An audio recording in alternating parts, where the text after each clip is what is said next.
प्रत्याशी के रूप में आप इस वार्ड में खड़े, क्या लगता है कि जो इस वार्ड का जो जिस तरह से विकास होना चाहिए 5 सालों के दरमियान हुआ और 2 साल तो ऐसे भी बीत गए और आप एक प्रत्याशी के रूप में खड़े, तो आपकी क्या प्राथमिकताएँ, कौन से ऐसे मुद्दे लेकर जो है आप चुनाव लड़ रहे देखिए, वार्ड नंबर 37 जो है एक स्लम इलाका पड़ता है। यहाँ 14,000 वोटर जो है एकदम गरीब तबके के लोग रहते हैं। तो यहाँ काफ़ी सारे मुद्दे हैं। हमें याद है हमने 2012 में हमारी पत्नी यहाँ से पार्षद थी, तो हम लोगों ने इस क्षेत्र में बहुत काम किए थे। 2012 से पहले आपका इस क्षेत्र में आपको एक भी पीसीसी, एक भी नल, एक भी रोड नहीं देखा जाता था। लेकिन हम लोग जैसे जीत के आए, वो हम लोग अपने फंड से लेके, मेयर से लेके, विधायक सांसद से लेके हम लोग काफ़ी विकास किए। ये विकास तो जनता आपको बताएंगे कि क्या विकास 5 साल पहले हुआ था और 5 साल में अभी क्या हुआ है, ये जनता जान रहे। हम लोग को विशेष मुद्दा इस बार है कि सबसे पहला मुद्दा यहाँ है पानी। दूसरा मुद्दा है कि झोपड़ीकरण का स्थायीकरण हम लोग कैसे करें, जिसके चलते हम लोग लड़ते आए हैं। आज नहीं, बस्ती बचाओ संघर्ष समिति से हम एक उपाध्यक्ष के रूप में यहाँ लड़े। 22 केस भी हम लोग लड़े हैं। 22 केस में हम लोगों ने करीब 10 साल अपने जो है पॉकेट मनी से चंदा करके हम लोग ये बस्ती बचाने के लिए काम किए। हम अपने रीजन में काफ़ी काम यहाँ पर किए थे। जो हम तो एक उम्मीदवार हैं अपने, आपको लगेगा कि आप अपने बारे में बोल रहे हैं। आप इस क्षेत्र के जनता से पूछिएगा तो बता देगा कि हमने क्या किया था और ये 7 साल के दरमियान क्या हुआ है। इस वार्ड के जनता अगर आपको आशीर्वाद देते हैं इस बार, पहला मुद्दा क्या काम करेंगे? सबसे पहला प्राथमिकता हम लोग का है कि बस्ती को रेगुलाइज कैसे किया जाए। दूसरा मुद्दा है पानी की समस्या यहाँ बहुत है। जो पानी का समस्या है वो तो हम लोग अपने स्तर से, पार्षद के फंड से, मेयर के फंड से हम लोग कर सकते हैं।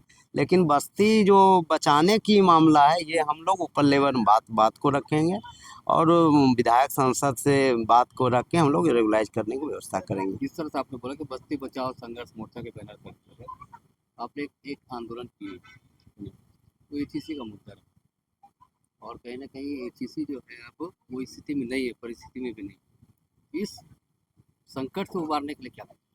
देखिए, एचईसी की बात है, एचईसी अब उस स्थिति में नहीं है, ये सारे आप भी जानते हैं, हम लोग भी जानते हैं। आपको जानकारी होगा कि ये एचईसी का करीब ज़मीन, सारे ज़मीन राज्य सरकार के अंतर्गत हो गया है और राज्य सरकार के अंतर्गत हो गया तब राज्य सरकार की जिम्मेदारी बनती है कि इस झोपड़ी को रेगुलाइज किया जाए। हम 2015 में हमने, रघुवर जी का सरकार था, मुझे याद है कि प्रधानमंत्री लाइट प्रोजेक्ट का योजना आया था। झारखंड में मात्र 3 प्रोजेक्ट आया था। वह तीनों प्रोजेक्ट हमने अपने वार्ड में कराए थे। आज वर्तमान में एक मौसीवारी में देखिएगा बन के कंप्लीट है, लोग शिफ्ट भी किए हैं। एक अभी आनी टोला में बन रहा है, एक और जो भुसुट यूपी के आसपास बनने का वो प्रोजेक्ट चल रहा है। तो हम लोगों ने काफ़ी बस्ती के लिए किया है और बस्ती के लिए ही वो बना है।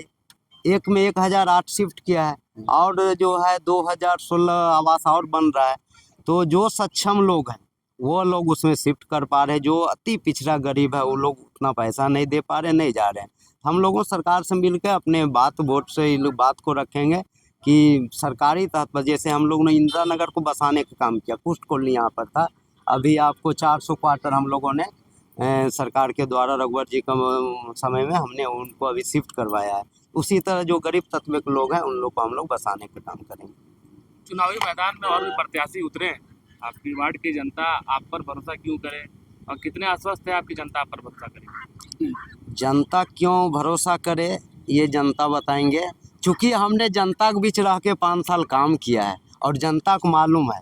हमने इस वार्ड को पूरे 55 वार्ड हुआ करता था उस समय में, 55 वार्ड में सबसे ज़्यादा आपका शौचालय के निर्माण 22 करोड़ का शौचालय हमने बनवाया था यहाँ पर इस वार्ड में। तो शौचालय से भी मुक्त हमने कराया। बिजली का कनेक्शन एचईसी में नहीं होता था, हमने बस अपने आवास के ही पास कैंप लगाकर 1600 लोगों को बिजली दिलाने का काम किया था। चूँकि बिजली विभाग एनओसी मांगता था, लेकिन उसको भी हमने बिजली का कनेक्शन दिवाए। पानी का अभी हमारे समय का अभी 40 बोरिंग अभी भी चालू है हमारे रीजन का।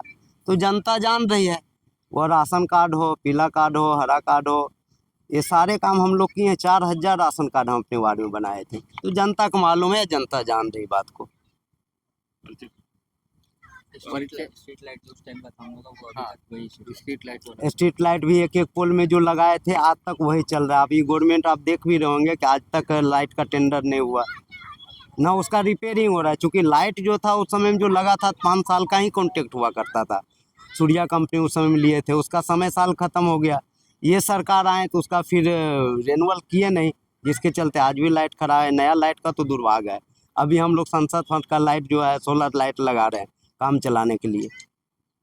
हम लोग घूम के जो खबरें कर रहे हैं इसमें ज़्यादातर मोहल्ला के जो वासी हैं उनका ये डिमांड आ रहा है कि जिस प्रकार कुछ दिनों पूर्व जो बच्चे लापता हुए थे उसके बाद से हर वार्ड में सीसीटीवी का एक डिमांड बहुत जोर आ रहा है कि जो भी पार्षद बने वो सीसीटीवी जरूर लगाए अपने वार्ड में, ताकि बच्चे हो या महिलाएं हो सुरक्षित रह सके। इस पर क्या कार्य करिएगा? नहीं ये सच है, अच्छा डिमांड है, होना भी चाहिए। हम लोग भी चाहते हैं कि हर चौक चौराहे पर जो सीसी कैमरा का जो लगाया जाए सरकार के माध्यम से, क्योंकि वार्ड का जो है सीमित दायरा होता है। वार्ड की नगर निगम की बस की बात, नगर पार्षद की बस की बात है नहीं। ये सरकार नगर विकास की जो भी मंत्रालय होंगे उनसे हम लोग बात को अपना को रखेंगे, लगाया जाए। सीसी कैमरा है भी, लेकिन सरकार के द्वारा जो सीसी कैमरा लगाया गया है ना वह सिर्फ चालान काटने के लिए है, बच्चे को देखने के लिए नहीं है। वो बच्चे में हमने खुद आंदोलन किया था। हमने संजय सेठ अपने पार्टी के सांसद, राजगिरी राज्य मंत्री को लाया, अन्नपूर्णा देवी को लाए, यहाँ की स्थानीय विधायक नवीन जायसवाल जी, इसका हम लोग भरपूर आंदोलन किए, एसपी आवास का घेराव किए। भगवान की दया से बच्चा मिल गया, ये हम लोग को बहुत खुशी है। कैमरे के लिए अपना परिचय बता दीजिए। कृष्णकांत राम, वार्ड नंबर 37 प्रत्याशी।